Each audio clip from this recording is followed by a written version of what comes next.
Vamos falar já de números antigos e atuais, para a gente fazer um pouco essa comparação, já que você adora e gosta de estudar sobre isso. Mas é óbvio que o que ganhou o Brasil foi o que foi apontado pelas principais páginas de notícias e sites de como você teria saído do SBT. Uhum. E é bem explícito a fala. É que o Dudu teria, me perdoe até a expressão, mas com muito respeito nesse aspecto, que teria defecado, se limpado, colocado atrás de um micro-ondas, acredito que tenha sido isso, uma toalha, e que teria descoberto no outro dia, e isso teria sido efetivamente a motivação. E o que me chamou muita atenção, Dudu, é que os próprios programas da casa repercutiram essas notícias. Ah, não, peraí. Teve programa do próprio SBT que repercutiu? Teve. Qual? Absolutamente. Teve. O Gentili teve. Ah, o Gentili fez uma piada, é verdade. Mas não negativa. Alguns fizeram piadas. Aham. Não de. É verdade, lembrei agora que o Gentili fez. Não que ele tenha repercutido de uma forma abusiva. Ele fez uma piada como ele faria de qualquer outro emissora. Deixar muito justo. Mas o Gentili, eu acredito que provavelmente ele fez essa piada porque viralizou essa notícia. Óbvio. Não, exatamente. É isso que eu tô te falando. Ele não fez com o intuito, talvez, com a maldade, né? de ser pejorativo. Exato. Até porque o programa dele é de humor, né? Não tem nada a ver com isso. Como é que tu recebeu essa notícia? E, de fato, o que é verdade e o que é mentira nisso? Então, eu sinto muito por nenhum site ter publicado o verdadeiro motivo da minha saída do SBT. O fato é, isso, assim, não publicaram, mas no fundo, quem conhece televisão, quem sabe dos bastidores que se passa numa emissora, claramente sabe que eu era uma figura que nunca quiseram na emissora. Tanto é que na minha primeira semana já tentaram me tirar. Na minha primeira semana, houve outras tentativas de me tirar ao longo dos anos, entendeu? Mas, na época, quem me deu a oportunidade bancava porque... O Silvio. Exatamente. Mas ele bancava por quê? Porque se tinha resultados, né? Mas até o próprio bom resultado gerou muita inveja. Então, minha saída do SBT, por mais que publicaram e tentaram inventar histórias por trás da minha saída do SBT... não existiu uma história para saída a não ser que nunca me quiseram lá. Então, agora tiveram a oportunidade, por quê? Porque o Silvio, para quem não sabe, você, dona de casa que assiste ele, sabe que ele está longe das telas, mas não só das telas. O Silvio, na pandemia, por exemplo, ele ficou longe do vídeo, mas ele ligava todo dia para saber... Ele tinha autonomia dentro dele. Ele tinha autonomia e ele ficava a par de tudo que acontecia na emissora. Pós isso. Pós isso, agora, inclusive, a minha saída foi um marco dentro do próprio SBT, na história do SBT, da era pós-Silvio, que é o que o SBT está vivendo agora, que é a era pós-Silvio, que o Silvio está vivo, mas não está atuante nem no vídeo, no programa dele, nem nas decisões da televisão. Dudu, ou seja, quando deram no SBT, que o Silvio estava morto em termos de ADM, de administração, tiraram você. Exatamente. É isso? Exatamente. Isso, pontualmente assim, isso? É claro que as pessoas... faltou site publicar isso. Talvez... Então essa história de você ter defecado na toalha e ter colocado atrás, isso é fake news por completo? Eles colocam muitas vezes... algumas vezes já teve sim, nesses 7 anos, de eu passar mal, por exemplo. Eu já cheguei a passar mal no ar, que até saiu notícia na época, tem até o vídeo no dia da facada do Bolsonaro, que foi numa quinta-feira à tarde. Eu lembro disso porque na sexta... o primeiro assunto do dia ia ser isso, porque tinha acontecido na quinta-feira à tarde, eu ia repercutir na sexta-feira de manhã. Exatamente. E aí na quinta-feira, quando eu terminei o programa da quinta de manhã, eu fui para casa e tava com muita febre, fiquei deitado na cama o dia todo, à base de medicamento, e a febre não passava, e eu não me alimentei durante o dia todo, e estava muito fraco. Mas nessa minha garra de querer fazer televisão e de falar, não, opa, vamos lá, vamos fazer mesmo passando mal, vamos lá.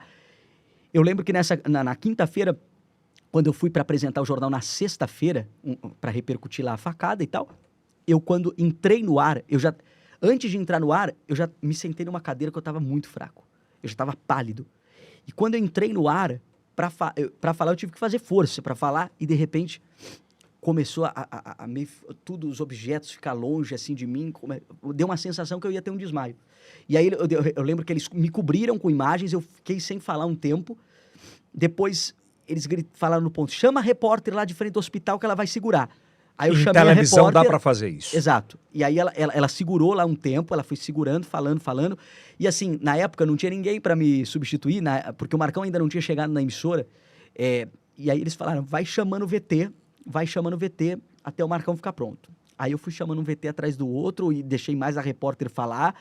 E foi indo, aí depois chamou o intervalo. E aí o Marcão assumiu na sequência e eu de lá fui pro ambulatório. Olha que situação, eu tinha passado mal no ar. Os sites publicaram. Dudu Camargo chega embriagado e passa mal no programa. Gente, aí eu falo para você que vai entrar ou seguir uma profissão, siga a profissão que você ama, porque você vai encontrar muitas dificuldades no caminho, como, por exemplo, mentiras que vão falar sobre você. Então, teve vezes no SBT que muitas vezes eu passei mal.